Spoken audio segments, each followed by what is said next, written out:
There's one question that will tell you if you're feeling love or if you're trapped in a trauma bond. I wish someone had asked me this question years ago, because honestly, it would have saved me years of pain, confusion, and self-blame. Here it is. Do I feel calm and secure with this person, or am I constantly anxious and walking on eggshells? That question changed everything for me. Let that sink in for a minute. Do I feel calm and secure, or am I constantly anxious and walking on eggshells? You don't need a psychology degree to answer it. Your body already knows. When you hear it, notice your first reaction. Do you have a tightening in your chest? Do you feel it in the pit of your stomach? Or maybe you feel relief or realization. Maybe you already know the truth. Because love feels like peace. A trauma bond feels like chaos. This question cuts straight through the confusion. It doesn't need overthinking. It's your nervous system speaking, not your logic, not your hope, not your fear of being alone. It's your nervous system's way of telling you what your mind may be too scared to admit. When I first heard this question, I remember freezing. Deep down, I already knew the answer.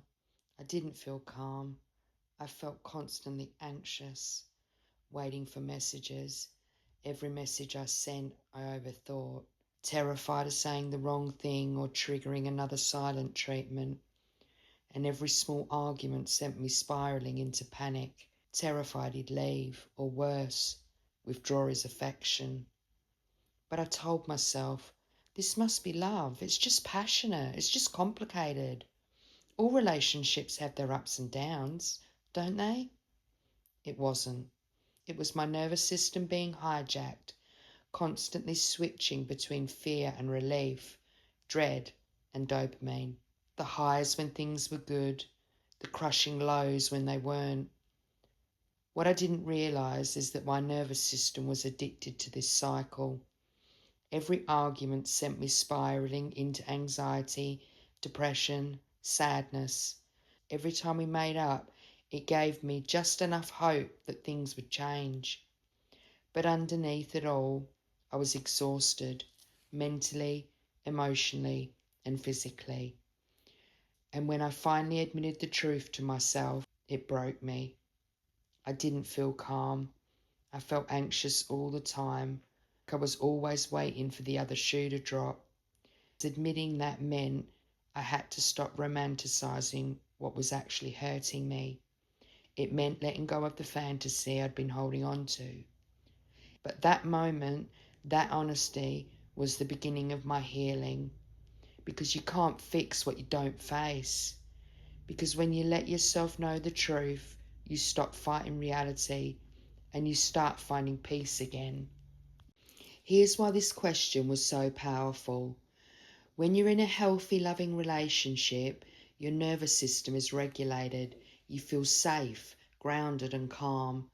You don't have to chase reassurance because you feel secure.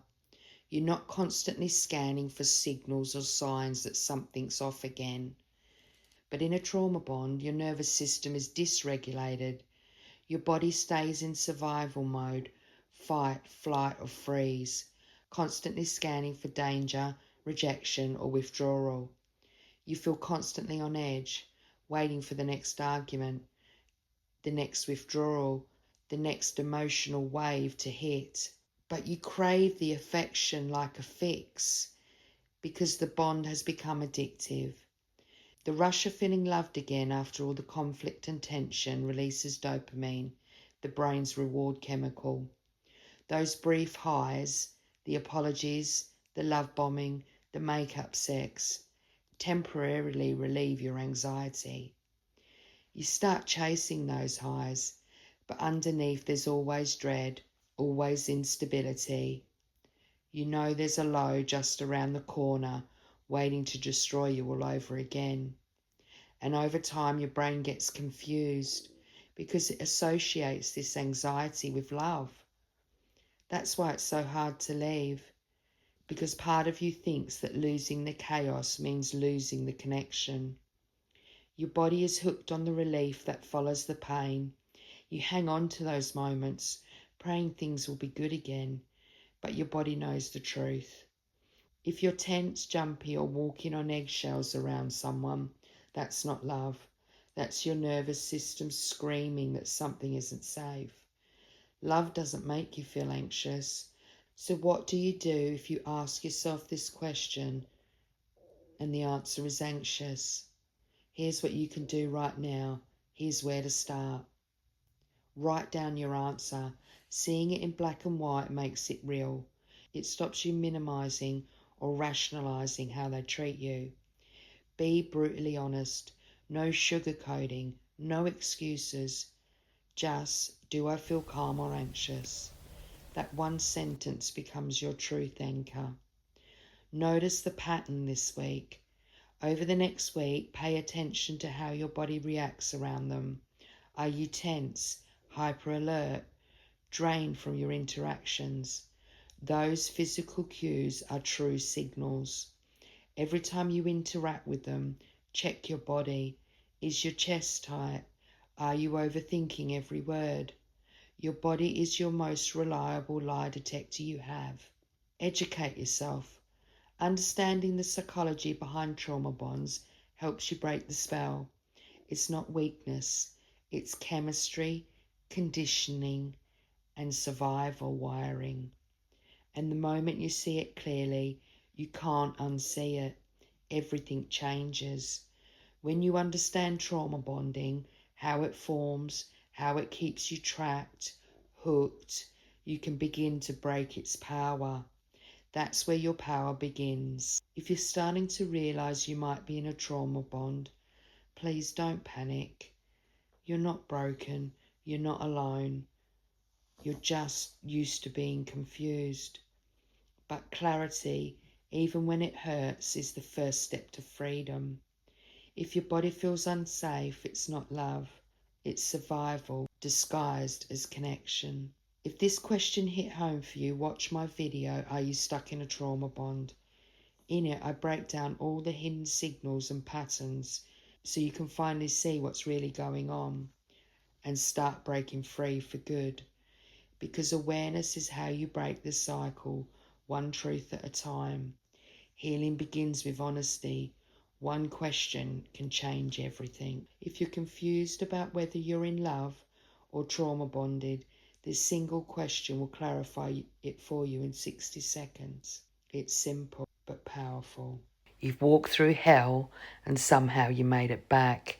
You've cried until you couldn't breathe. You've screamed into the silence. You've been broken 1,000 times. And yet, here you are, still standing. But now it's your time for more than survival. It's your time to rise. Because the Fierce Comeback Journal isn't just paper and ink. It's your mirror, your safe space, and your launch pad. 30 days of fierce healing, reflection and fire. 30 days to meet yourself again, raw, real and unfiltered. Because you're not the one who fell. You're the one that got back up, stronger, sharper and fiercer. This is your time, your comeback, your transformation, your rebirth. So light the match, turn the page and step into your fierce comeback. Grab your copy of the Fierce Comeback Journal. The link's below. Your healing starts now.